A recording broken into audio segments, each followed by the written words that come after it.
मोहतरम हाजरीन, आज हम एक नहायत प्यारी और उम्मीद दिलाने वाली हदीस पर गुफ्तगू कर रहे हैं। यह हदीस हमें हकीकत, उसकी लज्जत और उसके अज्र के बारे में बताती है। हज़रत अबू हुरैरा रज़ियल्लाहु ताला अन्हु इस हदीस के रावी हैं। वो कहते हैं कि अल्लाह के रसूल सल्लल्लाहु अलैहि वसल्लम ने इरशाद फरमाया, लिस्साइमी फरहतान, फरहतुन इंदा फित्रिही व फरहतुन इंदा लिक़ाइ रब्बिही।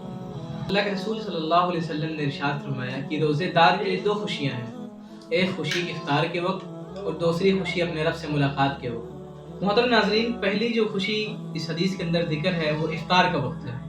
यानी इफ्तार का वक्त रोज़ेदार के लिए खुशी का लम्हा होता है। सारा दिन वो अल्लाह के हुक्म पर भूख और प्यास को बर्दाश्त करता है, अपनी ख्वाहिशात को रोके रखता है, हलाल चीज़ों को भी अल्लाह की रज़ा के लिए छोड़ देता है। और जब सूरज गुरूब होता है और जब इफ्तार का वक्त आता है तो वो खुशी खुशी अपने रोज़े को खोलता है, सोच करके, इस इरादे के साथ कि मैंने अल्लाह के हुक्म की तकमील की, मैंने एक इबादत मुकम्मल की, अल्लाह ने मुझे रोज़ा रखने की तौफीक अता फरमाई।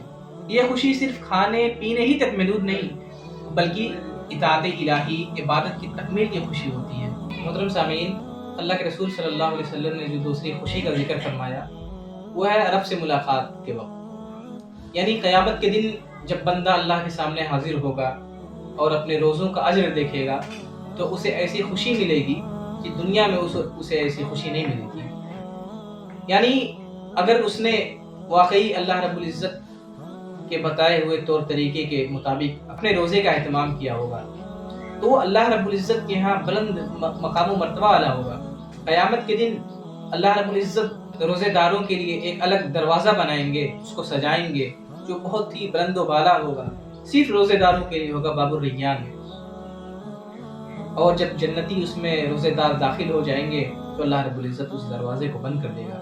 मोहतरम सामीन, कुरान में है, इन्नमा युवफ़्फ़स साबिरून अजरहुम बिग़ैरि हिसाब, सब्र करने वालों को बेहिसाब अज्र दिया जाएगा।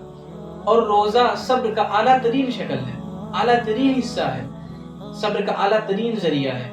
इसलिए अल्लाह रब्बुल इज़्ज़त ने फरमाया, अस्सौमु ली व अना अजज़ी बिही, ये रोज़ा, ये रमज़ान के रोज़े मेरे लिए हैं और मैं ही इसका अज्र देने वाला हूँ। मोहतरम सामीन, हमें आज इस हदीस से मुख्तलिफ चीज़ें सीखने को मिली।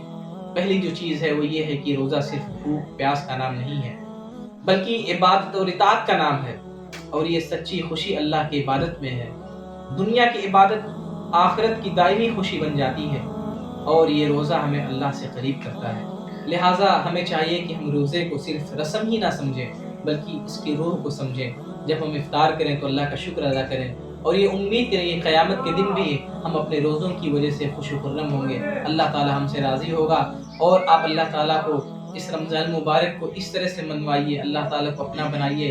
कल क़यामत का दिन होगा, अल्लाह के सामने आप पेश हों, अल्लाह ताला के फदखुली फ़ी इबादी वदखुली जन्नती। इन्हीं चंद बातों के साथ इंशाअल्लाह फिर हमारी मुलाकात होगी। अस्सलामु अलैकुम व रहमतुल्लाहि व बरकातुहू।